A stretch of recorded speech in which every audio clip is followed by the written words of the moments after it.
Daniel, I want to talk to you, please, about the Bolton situation. Right? Now, it may or may not be known to a lot of you out there. We have potentially, millions of viewers out there. I suffered a bit of a heart problem myself in 2004. I had acute heart failure. Bang, smack, hit the deck in Portugal at the in Lisbon, actually, at the Europe Championships. Bang, air ambulance back, and that's it. Heart transplant, imminent, on the transplant list for 7 months. It never happened because somehow the doctors managed to get my heart working again, bang, bang, bang, and I've got it there. So I'm in good shape. The only reason I tell that story is that Fabrice Muamba has made a miraculous recovery from the moment when he was clinically dead for 17 minutes on the pitch.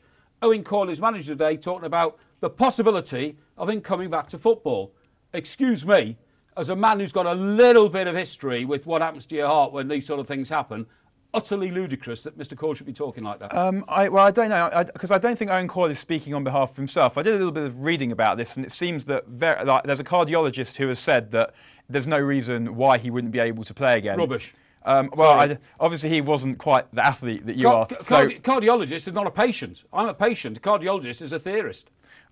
Possibly, but I'm no expert. But I think the thing about actually that sort of irritated me about what Owen Coyle said was the kind of thank God element. Because amongst all this like thank God and pray for Muamba, there are people who it seems to me are kind of underestimating the importance of the role that was played by the doctors, and somehow of the opinion that they're sticking a hashtag on Twitter saying pray for Muamba was helped his recovery. Well, I think it may have done. I think spiritual, feeling and healing and whatever might have done. But go on, are you an atheist? It's not really either here or there whether I'm an atheist or not.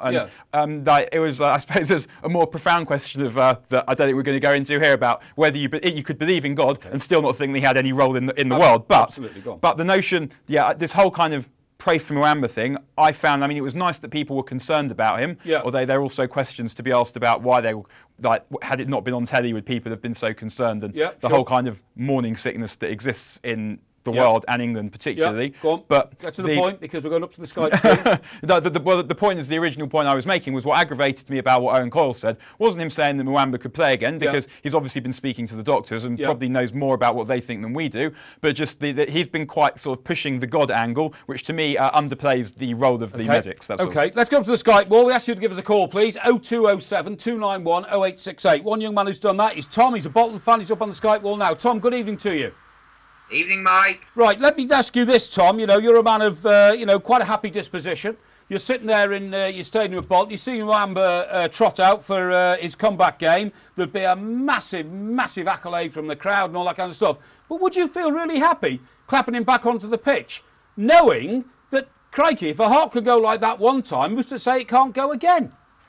I think if he does make it back and by some miracle is able to play football again, you'd like to think that doctors have signed it off at every level and are as confident as can be that, there's no risk there, that, the risks are minimal there. If he is able to play again, you'd like to think, he's not a fool. He's going to take his health into consideration, and he's happy that, he's done everything he can. They reckon they've fitted this defibrillator thing, which apparently would fit his heart again. I'm sorry, I think you're crazy.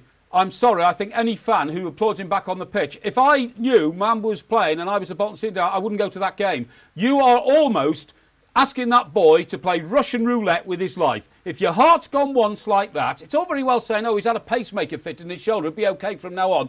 Utter rubbish. A heart is such a complicated organ in the sense that you never know if the left chamber or the right chambers are going to correspond with each other. I know a bit about this, folks.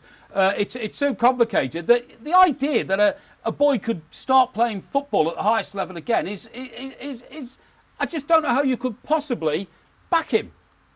I'm with you on this one, actually, not with you, Mike. I'm afraid. Explain to Tom then why. Well, to me, it seems in a way that you're putting your personal history onto somebody else. I have the right to. Right, but he's younger than you. He's possibly more athletic than you, and the doctors who are dealing with it will know whether he's able to play or not. And so, for you to say, "Well, I had a heart attack and I know about hearts, therefore therefore Muamba could never play again, is to me like you're not making, you don't have the information available to make that decision. Yeah. And if he decides, and the doctors decide that he's available to play again, he's not the first footballer to have had a heart complaint. Kanu had a heart complaint and played for years and years subsequently when it was thought that his life was in danger and he might never play again. And he was fine, played till he was old. Yeah, but he wasn't on a pitch dead for 17 minutes clinically. That's how badly his heart stopped. Tom, I'll tell you what, to move on. How much of a distraction has the Fabrice Muamba, situation been on Bolton's season in the latter third of the season?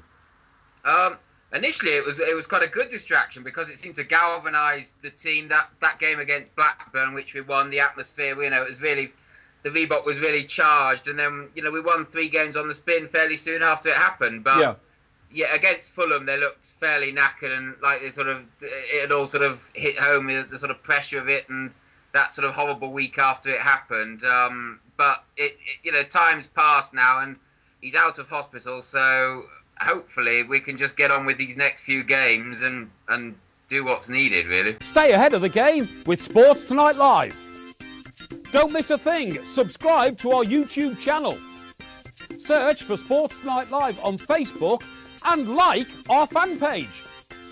Follow Sports Tonight TV on Twitter and tweet us your thoughts and opinions.